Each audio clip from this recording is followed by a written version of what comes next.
할렐루야. 아멘. 여러분, 지난 한 주간 동안 우리는 말씀 앞에서 정말로 진한 시간들을 우리가 가졌었죠. 예를 들면 말씀으로부터 도망치는 요나, 말씀을 향해 돌이키는 요나, 그리고 말씀을 붙들고 달리는 요나, 아니면 말씀 앞에 반응하고 있는 바디메오의 어떤 반응, 또 말씀 앞에 서 있는 베드로의 반응, 그리고 내게 주어진 말씀, 레마의 말씀, 그러면서 말씀에 대해서 진짜 진지하게 고민하는 그런 시간을 가졌습니다. 여러분 진짜 행복하셨죠? 그죠? 로렌 커닝햄이라는 목사님이 계십니다. 그분이 쓴 열방을 변화시키는 하나님의 책이라는 책이 있어요. 아마 경산조항교 성도쯤 되어지면 예수전도단이라는 선교단체는 다 알 텐데, 주로 우리는 YM 그렇게 부르죠. 현재 전 세계에서 가장 큰 선교단체 중에 하나죠. 그 YM을 설립한 로렌 커닝햄 목사님이 쓴 열방을 변화시키는 하나님의 책이라는 그 책에 보면 진짜 뭐랄까 아름다운 에피소드가 하나 소개해 나와요. 어떤 내용이냐면 1991년 8월 달에 있었던 일입니다. 이 로렌 목사님이 프랑스형의 폴리네시아, 그러니까 섬들이 조금 작은 섬들이 모여있는 갬비어 제도라는 곳에서 사흘 동안 배를 타고 망망대해를 이렇게 항해하면서 여행을 한 적이 있었대요. 그러면서 피케온이라는 섬에, 아주 작은 섬에 방문하게 되어졌는데, 이 섬에서 진짜 놀라운 일들을 발견하게 되어진 거예요. 이 작은 섬은 가로 세로 2km 정도 되어지는, 가로 2km 세로 2km면 진짜 조그마한 섬 아닙니까? 그 당시만 해도 있는 이제 원주민이 55명밖에 안 되는 조그마한 섬인데 진짜 천국이라고 일컬어질 만큼 정말로 평화로운 그런 아름다운 섬이었어요. 근데 알고 봤더니 이 섬이 원래부터 그러면 천국에 가까운 섬이었나? 그건 아니었대요. 본래 이 섬은 무인도였다. 사람이 살지 않는 무인도. 그런데 1789년도에 영국의 군함 바운티호라는 이 군함에서 반란이 일어난 겁니다. 반란이 일어나서 반역자들, 죄수 이런 사람들이 배를 이제 뺏어가지고 탈취해가지고는 이제 몰래 숨어든 섬이 바로 이 섬이었죠. 그러면서 사람들이 살기 시작했는데, 이들이 무인도에 도착하자마자 이 영국 그 해군, 얼마나 그 당시에 대단한 해군이었습니까? 발각될까봐 그걸 두려워해서 자기들이 이제 탈취해서 타고 온 배를 불태워버리고 흔적도 없애버리고, 그러면서 이 섬에 은둔하면서 자기들끼리 살았어요. 근데 범죄자입니다, 반역자들입니다, 이런 사람들이 모여 사니까 섬이 어떻겠습니까? 질서정연할까요? 아니죠. 미움, 다툼, 시기, 싸움 거기에다가 사람들이 말이에요, 어떻게 기가 막히게 그런 것들 잘 찾아내는지 모르겠는데, 섬에 자성하는 식물 뿌리를 가지고 이렇게 이겨가지고 이렇게 그걸 또 발효를 시켜가지고 술을 만들어 먹는 거예요. 술을. 또 희한해. 술까지 마시게 되어지니까 이 작은 섬은요 거의 지옥과도 같은 섬이 되어진 거예요. 그런데 그런 지옥과도 같은 섬에 변화가 일어나기 시작했는데, 이 변화의 시작이 뭐냐? 그 섬에 이 반역자들, 반란자들이 함께 모여 있습니다만 그래도 좀 보수 같은 성격의 사람이 있었지 않겠습니까? 존 애덤스라는 사람이 있었는데, 우연히 자기 동료의 소지품, 떠내려오는 소지품의 상자 안에 성경책을 발견한 거예요. 꺼내서 성경책을 읽기 시작하면서 변화가 일어나기 시작. 그리고 이 성경의 진리를 여인들에게, 아직은 마음에 좀 오픈되어 있는 아이들에게 가르치기를 시작한 거예요. 그러면서 차츰 이 지옥과도 같은 섬이 천국으로 변화되기 시작한 거예요. 로렌 목사님 방문하기 전에 이곳을 방문했던 2명의 앞서 영국 장교가 있었는데, 그러니까 자기들이 숨어지려고 했는데 어떤 방문한 영국 장교 있잖아요. 이 영국 장교가 이 섬에 대해서 뭐라고 보고를 하냐면, 기독교 황금기의 문화를 접한 것 같다. 기독교 황금기의 문화, 그걸 보는 것 같다라고 고백할 정도로. 그래서 로렌 목사님이 그 당시에 이 섬을 방문했을 때 이 섬 사람들을 변화시킨 그 애덤스, 그 보수에 해당되어진 그 사람이 처음 발견한 그 성경책, 이 성경책을 어떤 유리 전시관 이런 데 이렇게 보관을 딱 해놔요. 그러면서 뭐라고 말했냐면, 이 책이 우리 삶의 모든 것을 바꾸었습니다 라고 고백하는 거예요. 이 책이 우리 삶의 모든 것을 바꾸었습니다. 여러분, 하나님의 말씀은 모든 것을 바꾸고 변화시키기에 충분한 줄 믿습니다. 아멘. 여러분, 아멘이십니까? 아멘. 오늘 본문에도 똑같은 변화가 일어났어요. 여러분, 지난주까지 살폈던 므낫세, 여러분 기억나십니까? 워낙 우리가 지난주 특세 한 주간 동안 강력한 메시지를 받아가지고 지난주에 우리가 어떤 말씀을 들었는지 조금 가물가물하긴 합니다만은 지난주일 말씀은 므낫세에 대해 살폈어요. 하나님을 떠나 아주 악하기로 유명한 남유다의 왕이었죠. 얼마나 오랫동안 통치했냐, 무려 55년 동안 통치한. 그 나쁜 왕들이 그렇게 오래 사는지 그건 또 이유를 모르겠어요. 조금만 살면 좋겠는데 55년 제일 길게 살아.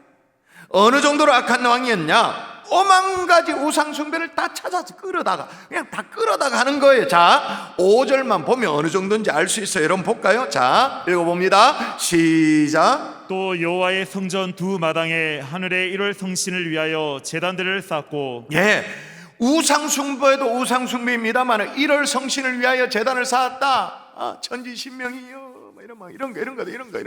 이런 것들을 위한 제단을 쌓았는데 그걸 어디에 쌓았다고요? 장소가 나와요. 어디예요? 보세요. 어디예요? 여호와의 성전 두 마당에, 하나님의 성전 안에 제단을 막 쌓고.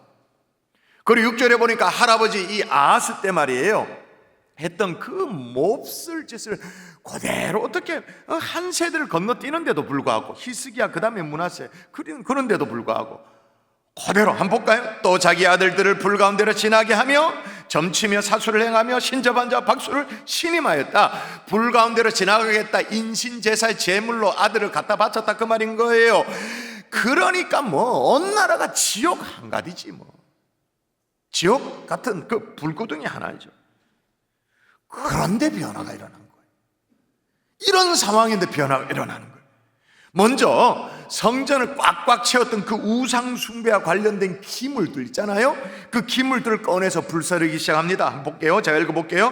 바알과 아세라와 하늘의 일월 성신을 위하여 만든 모든 그릇, 기물들 있잖아요. 그릇들을 여호와의 성전에서 내다가 예루살렘 바깥 기드론 밭에 불살랐다. 자, 기물들, 그릇들은 그렇게 했다 치고 그 다음은 사람이잖아요. 우상 숭배와 관련, 우상 숭배가 끊어지지 않는 이유가 왜 안 끊어진지 아세요? 그 때문에 밥 먹고 사는 사람이 있으니까.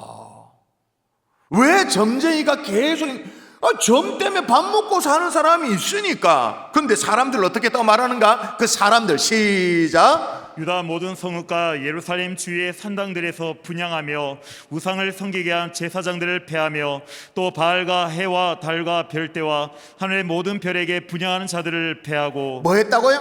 패했다. 어떻게 패했는지는 몰라요. 사람을 가두었는지 어떻게 했는지 그건 모르지만 어떻게든지 간에 이 우상 숭배와 관련된 업을 하는 사람들을 싹 다 정리했다, 패했다. 막 곳곳에서 막 변화가 일어나기 시작하는데 이 변화가 그럼 남유다의 핵심이라고 말할 수 있는 예루살렘에만 그런 변화가 일어났느냐? 아니요, 이게 막 번져가요. 확장되어져 가요. 심지어 어디까지 번져갔느냐? 제가 한번 읽어볼게요. 또한 이스라엘에게 범죄하게 한 느바세 아들 여로보암. 옛날 얘기를 하는 겁니다. 옛날 얘기. 그러니까 북이스라엘과 남유다가 나눠질 때 그 북이스라엘 못된 왕 여로보암이 베델에 세운 제단과 산당을 왕이 열었다. 분명히 지금 이 스토리는 남유도의 스토리예요. 근데 변화의 물결이 막 번져가지고는 북쪽까지 영향을 미치는 거예요. 북이스라엘. 근데 사실 여러분 아시죠? 몇 주 전에 제가 말씀드렸잖아요. 이 당시에 지금 이 상황에서는 북이스라엘은 나라가 없어. 이미 망했어요. 이미 망한 이스라엘, 북이스라엘입니다만은 과거 그 여로보암 시절에 그 잔재, 남아있었던 잔재, 베델에 세운 그 제단, 산당까지도 그걸 찾아서 헐 정도로 대단한 변화의 바람이 북쪽까지도 일어났던 거예요. 개혁이 일어났던 거죠. 그러면 그 변화의 중심에 도대체 뭐가 있었는가? 자, 오늘 본문에 요절이라고 말할 수 있는 대목, 자 22장 8절 딱 읽습니다. 같이 시작. 대제사장 hil기야가 서기관 사반에게 이르되 내가 여호와의 성전에서 율법책을 발견하였노라. 뭐를 발견했다고요? 율법책을 발견하였노라. 여러분, 변화의 중심에는요 다른 것이 아니라 하나님의 말씀이 있었던 것인 줄 믿습니다. 아멘. 여러분, 하나님의 말씀은 어떤 지옥과도 같은 상황을 변화시키는 줄 믿습니다. 아멘. 하나님의 말씀은 어떤 강팍한 심령도 변화시켜 낼 수 있는 줄 믿습니다. 그러므로 여러분, 우리가 알아야 될 게 뭐냐? 따라하십시다. 말씀을 발견해야 한다. 발견. 아까 율법책을 발견하였노라. 발견해야 되죠. 모든 변화의 시작을 잘 보시라고요. 그 악명 높았던 이 므낫세에 이어서 그 다음에 아들 아몬이 왕위를 계승합니다. 이 므낫세는 55년, 아몬은 왕위를 계승했습니다마는 2년 만에 신하들에 의해 가지고 암살을 당해요. 그리고 아몬의 뒤를 이어서 요시아가 왕위에 오릅니다. 근데 천만다행으로 요시아는 신실한 왕이었어요. 하나님에 대한 생각이 있었어요. 경건한 왕이었어요. 그래서 그의 나이 26세 성전 수리부터 시킨, 너무 막 회파된 성전이니까, 너무 막 사람들의 관심도 없는 그런 성전, 너무 초라해져 있으니까 성전 수리부터 하는 거예요. 보수공사를 하는 거예요. 어느 날 이제 성전 보수공사를 하고 재건축을 하고 있는데, 어느 날 대제사장 이 hil기야라는 사람이 성전에 뭘 발견을 해요. 자세히 보니까 이게 성경인 거예요. 율법책인 거예요. 대제사장 hil기야가 그걸 가슴에 품고는 막 달려와서 두근거리는 가슴을 가지고 막 외칩니다. 자, 느낌을 살려서 아까 읽었습니다만 다시 읽어볼까요? 그 두근거리는 느낌, 이 설레는 마음, 그걸 가지고 읽어보십시다. 시작. 대제사장 hil기야가 서기관 사반에게 이르되 내가 여호와의 성전에서 율법책을 발견하였노라. 뭐 하였다고요? 율법책을 발견하였다. 발견. 그러면서 이 hil기야가 서기관 사반에게 그대로 이제 율법책을 전달해 주죠. 또 사반이 읽어보니까 이게 심상찮아요. 그냥 책인 줄 알았는데 이게 너무 심상찮은 거예요. 그래서 이걸 왕에게 그대로 또 보고합니다. 왕은 또 발견된 이 성경을 또 읽도록 이렇게 해가지고 읽어 내려가니까 왕이 어떻게 반응하냐? 왕이 율법책의 말을 듣자 곧 그의 옷을 찢으니라. 옷을 찢었대. 옷을 찢었다. 이 말은 어떤 상징성이 있는 얘기인지 아시죠? 옷을 찢었다. 이 무슨 말이에요? 회개했다고 말이에요. 옷을 찢어가면서 회개의 표식으로 옷을 찢어가면서 하나님 앞에 회개의 기도를 했다, 그 말이에요. 그리고 다시 이 요시야 왕은 온 백성들을 모이게 하고는 백성들에게 이 하나님의 말씀, 율법 말씀을 들려주도록 거대한 말씀 부흥의 역사가 일어나게 되어졌던 거죠. 자, 다시 묻습니다. 변화의 중심에 뭐가 있는 건가요? 하나님의 말씀. 여러분, 그런데 제가 이 말씀을 준비하면서 한 가지 참 이상한 점을 발견하게 되었습니다. 그게 뭘까요? 성전을 수리하다가 보수공사를 하다가 성경책을 하나 발견했다. 이게 이렇게 호들갑을 떨 일인가? 막 왕 앞에 가져다가 보고하고 왕은 막 옷을 찢고 회개하고 이렇게 난리법석을 할 만한 일인가? 어때요? 뭐 우리의 예를 들어 보십시다. 우리 교회는 가까운 한 10수년 동안 교회를 여러 차례 옮겼지 않습니까? 저 시장교회에서 공단교회로 이사를 왔고, 공단교회에서 이 예배당이 건축되는 당시에 아직 완성이 안기 때문에 미래대로 이사를 냈고, 미래대에서 다시 또 지금 이 자리로 이사를 하고, 여러 번 교회 이사를 해봐서 알잖아요. 예를 들어서 이제 교회 이삿짐을 꾸리다가 제가 시장교회에서 공단으로 넘어갈 때 제가 그 당시에 사역자로서 교회 이삿짐 싸본 경험이 있어서 기억이 나요. 막 구름 막 끌고 막 그 당시에 벌써 몇 년 전이지. 뭐 포터 이런 데로 끌고 와가지고는 뭐 장의자 막 다 싣고 그래서 교회 이삿짐을 꾸린다 칩시다. 꾸렸는데 교회 이삿짐을 꾸리다가 뭐 주인이 없는 것도 이거 누구 거야? 성경책을 하나 발견했다 쳐요. 아니면 교회 이사가 아니어도 부서 예배실 같은 거 본당 이렇게 좀 청소를 하다가 이렇게 돌아다니는 주인 없는 것 같은 성경책을 하나 발견했다 쳐요. 그럼 그걸 가지고 오늘 본문처럼 내가 여호와의 전에서 하나님의 말씀을 발견하였노라 막 이렇게 흥분을 하나요? 그래가지고 이거 막 담임 목사님께 막 갖다 드리고는 저는 이걸 받아들여가지고 온 성도들 다 모아가지고 하나님의 말씀을 들으라고 말하면서 그렇게 막 호들갑을 떠나요? 이게 그럴 일이에요? 아니잖아요. 근데 왜 이스라엘 백성들은 그렇게 했는가? 남유다 백성들은 율법책을 발견하였노라 옷 찢고 막. 왜냐? 정말로 하나님의 말씀이 없었거든요. 이건 물리적으로도 하나님의 말씀이 없었던 거예요. 지난 55년 동안 므낫세 통치 기간 동안, 그리고 아들 아몬까지 해서 2년 더해서 57년 동안, 밤새 기간 넘는 세월 동안 하나님의 말씀은 지독하게 핍박을 당했어요. 철저하게 파괴당했어요. 그 당시는 구약의 상황이니까 모세오경 아니겠습니까? 율법책 철저하게 불살라주고 회파당하고 실제로 말씀이 없었던 거예요. 지금 이 두루마리 성경도 역대의 말씀에 보면 헌금함 있지 않습니까? 헌금함, 성전의 헌금함에 헌금을 꺼내다 그 안에서 안쪽에 뭐가 있는 거예요. 얻어 걸린 거예요. 아마 추측컨대 여기에 발견된 이 성경은, 두루마리 성경은 아마 성전 안에 이렇게 뭐랄까요? 이렇게 펼쳐져 있는 성전 안에 비치해 두는 성경책이었을 것이다. 율법책이었을 것이다. 근데 그나마도 이 훼손당할 위기에 막 몰리니까 누군지는 모르지만, 성전의 문직인지 아니면 제사장이 누군지는 모르지만, 그 옛날에 신실했던 하나님의 사람이 몰래 헌금함 안에 이렇게 해가지고 이렇게 집어넣은 거, 그렇게 추정이 되어지는 거예요. 하여튼 하나님의 말씀이 없었어. 그러니까 찾아내니, 발견해냈다고, 마치 유레카, 내가 찾아냈다, 뭘 깨닫는 것처럼 발견해냈다고 막 소리를 지를 수밖에 없었던 거예요. 자, 그러면 더 궁금해지는 대목이 이 대목이죠. 그럼 지금까지 남유다는 우상 숭배도 하고, 그나마 또 여호와 하나님을 신앙하는 그 마음을 가지고 하나님을 신앙하는 그 어떤 믿음이 있었잖아요. 그럼 남유다는 뭘 근거로 신앙생활을 했나? 말씀이 없는데 뭘 근거로 하나님을 믿고 신앙생활을 했나? 뭘 근거로? 들은 풍월대로, 전해져 내려오는 얘기대로. 그것도 마저 없으면 어떻게 해요? 내 생각대로. 어떻게? 저 이웃 동네 이방 나라들 보니까 바알 신들에게 저렇게 제사하더라, 우리도 그렇게 여호와 하나님께 제사하십시다. 아니, 하나님의 말씀이 없이 신앙생활한다, 이게 가능이나 한가? 기가 찬 일이 아니겠어요? 실제로 그런데 남유다는 그렇게 했던 거예요.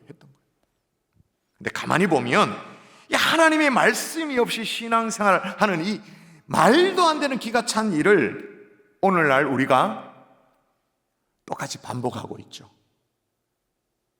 일주일에 한 번도 말씀을 펼치지 않아도 나름대로 나 신앙생활 한다라고 말할 수 있나요, 없나요? 있죠. 그걸 가지고 누가 뭐라고 말하지도 않아요. 그죠?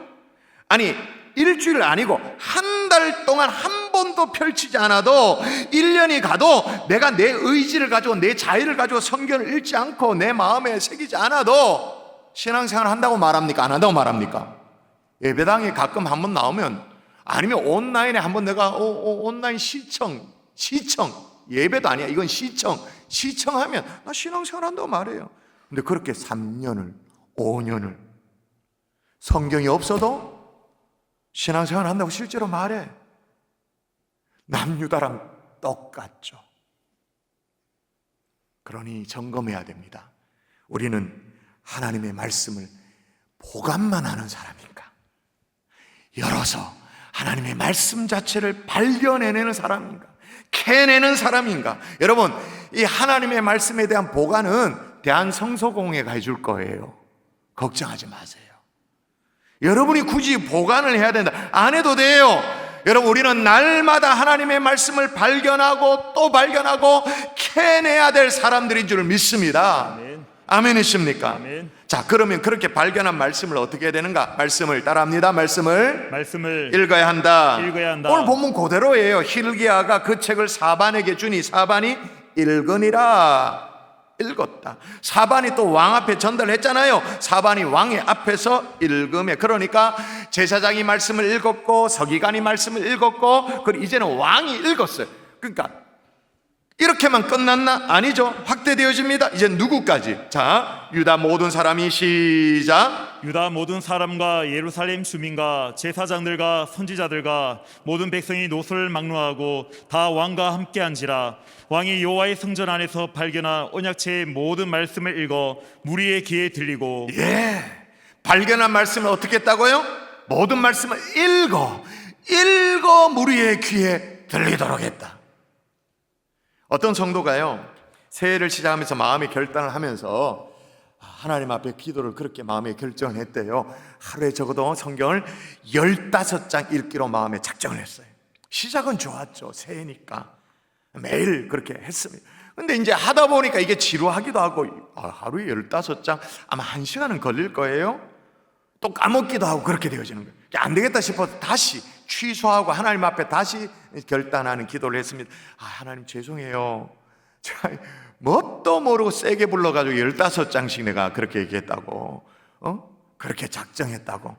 그러나 5장씩은 꼭 읽겠어. 애누리를 3분의 1을 줄여가지고 5장씩 읽겠다 그렇게 말했습니다. 그럼 매일 5장씩 읽어 내려갔어요. 근데 이것도 보통 일이 아닌 거예요. 3장으로 줄였습니다. 죄송합니다, 봐주세요. 3장으로 그렇게 줄였어요. 그렇게 결심했어요. 근데 이것도 쉽지 않고 뭐 자꾸 까먹고 하니까 이게 안 되겠다 싶어가지고 이제 또 바꿔서 결심하기를, 하나님 죄송한데 아침에 일어나자마자 성경을 펴고 아무 곳이나 제가 한번 열어보지, 이렇게 열어가지고 손가락을 찝어서 딱 그 구절을 읽을 때 이 말씀은 오늘 하나님께서 내게 주시는 말씀으로, 내가 꼭 붙들어야 될 말씀으로 그렇게 붙잡고 살겠습니다. 그렇게 이제 기도를 하고 성경을 펼쳤어요. 손가락을 짚었어요. 무슨 말씀이 나왔냐? 그는 물러가서 스스로 목매어 죽으니라. 누구 얘기예요? 가룟 유다 얘기. 그래서 실수다 이거. 야, 실수. 설마 좋으신 하나님이 오늘 내보고 목매도 죽으라고 하시는 거 아니겠지? 실수지요? 다시 말씀을 주십시오라고 말씀을 이제 또 뜯겼습니다. 그리고 손가락을 찝었습니다. 너에게 무슨 말씀을 하시든지 그대로 하라. 요한복음 2장 5절. 깜짝 놀랐죠? 3-4번이니까 다시 한 번 더 펼치겠다고 펼쳐드는데 너도 이와 같이 하라. 누가복음 10장. 3번이나 이런 황당한 일을 경험하고 난 후로 그 사람이 곧바로 회개를 했어요. 웃기지만 어떻게 회개했냐? 하나님, 내가 하나님의 말씀을 의무로 읽으려고 했던 건 너무 죄송합니다. 하나님 말씀을 정말로 사랑하는 마음으로 말씀을 다시 읽어 내려가겠습니다 라고 회개를 했던 거예요.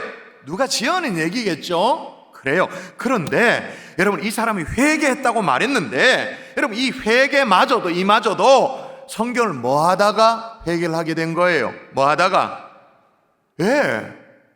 읽다가.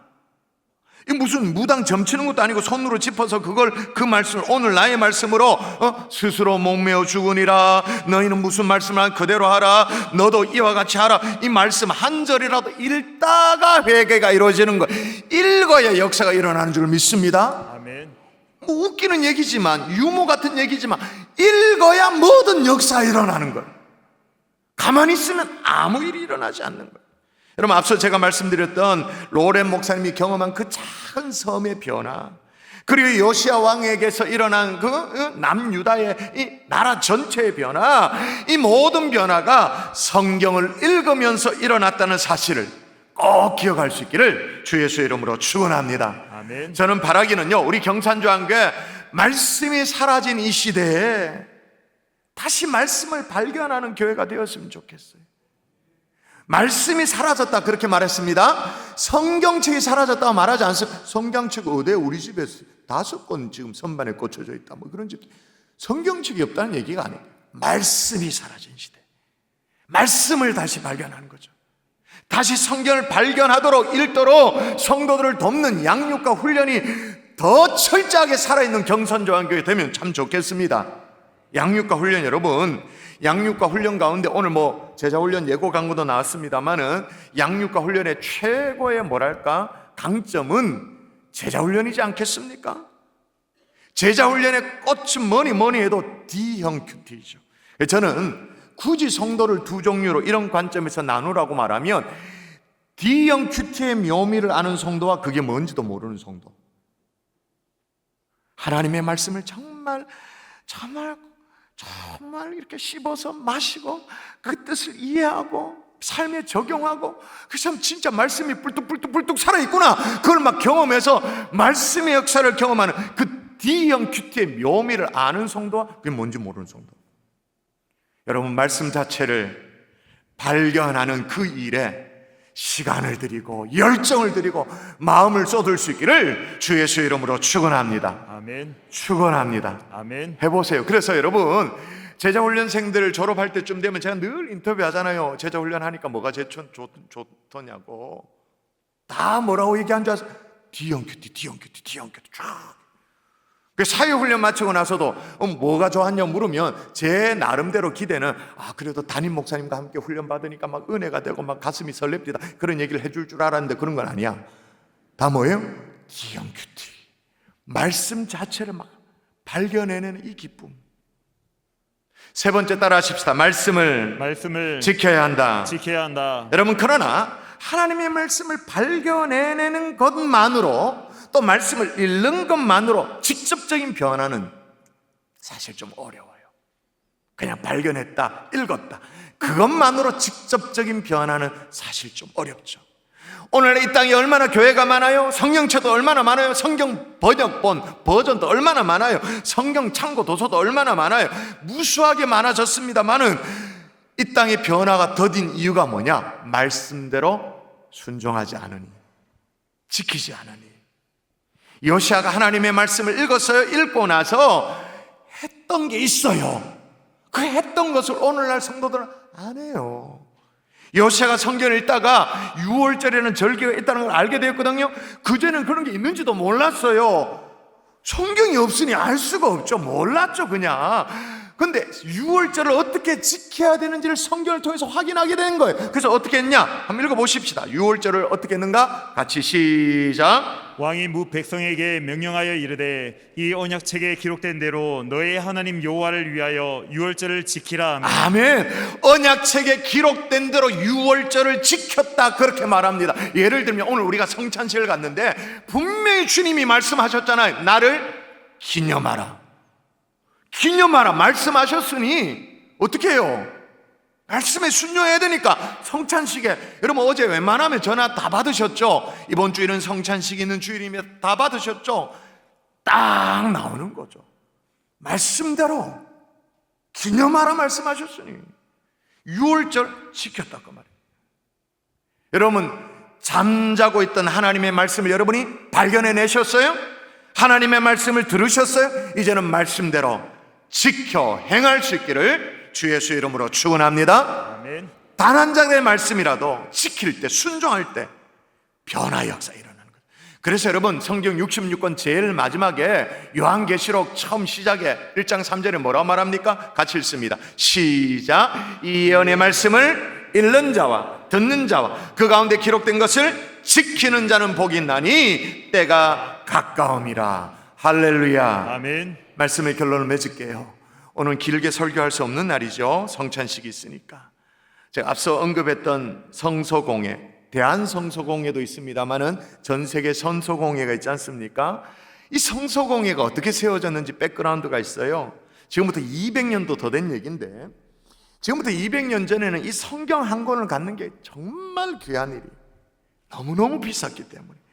일반인들이 이 성경을 사서 소지 않는다, 성경을 읽어본다, 이건 엄두를 낼 수 없는. 그런데 영국에 메리 존스라는 여인이 있었어요. 시골 여성이었는데 말씀을 너무너무 사모했어요. 뜨거운 마음이 올라왔어요. 참 가난했죠. 남의 집 일을 하면서 생계를 유지했으니까 가난한 사람이었습니다. 그런데도 그 푼돈을 몇 년을 모아가지고 돈을 모아서 성경을 살 돈을, 그러니까 그 당시에는 우리가 매년 돈을 모아가지고 아파트 사듯이 그래야 될 정도의 가치였던 거예요. 성경이 매년 적금해가지고 부어가지고 성경을 사. 그럼 뭐 돈을 마련했습니다만 성경을 살 수 있는 그 서점이 가까이, 그렇지도 않아. 40km나 걸어가지고 성경을 사. 힘든 여정 끝에 마침내 성경을 손에 끌어안고는 정말로 행복해하는 그 메리 존슨, 그 여인, 그 메리 여인을 성경을 판 저 어머니 지켜보고는요, 마음에 너무너무 도전이 된 거예요. 너무 막 격려가 된 거예요. 그래서 자기가 만나는 사람마다 이 여인, 메리에 대한 여인에 대한 얘기를 한 거예요. 그 얘기를 전해 듣고는 영국인들 마음속에 메리아와 같이 성경을 사모하는 사람들, 그를 위해서 성경을 보급하자고, 성경을 좀 보급할 수 있는 운동을 일으키자. 그래가지고 마침내 1904년에 영국에서 성서공회가 창설되어졌죠. 그리고 성경을 대량으로 출판하는, 인쇄하는 그런 것들이 이제 시작돼요. 그러면서 가격이 대폭 낮춰지고 누구든지 손쉽게 성경을 구입할 수 있다. 그래서 영국을 기점으로 성서공회가, 그리고 아시아의, 유럽의, 아프리카의, 미국까지 성서공회가 설립되어지게 된 것입니다. 그러면 아마 이 메리 여인은요, 자기가 그렇게 성경을 사모했던 그 결과가 어떤 결과를 가져오게 되는지 아마 몰랐을 거예요. 여러분, 그런데 하나님의 말씀을 사모하는 그 마음 자체만으로도 성령님은 역사하는 줄 믿습니다. 아멘. 성서공회라니까요. 성서공회. 한 개인의 그 말씀을 사모하는 마음의 열매가 전 세계 성서공회라니까요. 여러분, 만일에 여러분에게 그런 기쁨이 잘 없다, 이 말씀에 대한 사모함이 잘 없다, 다시 말씀을 발견해내야 될 사람인 거죠. 뭐 성경책 어디 꽂아놨나, 그 발견이 아니에요. 하나님의 말씀을 다시 발견해내야 될 사람, 다시 하나님의 말씀을 읽어야 될 사람, 그리고 말씀대로 순종해야 될 사람이 바로 저와 여러분이라는 사실을 기억할 수 있기를 주 예수 이름으로 축복합니다. 아멘.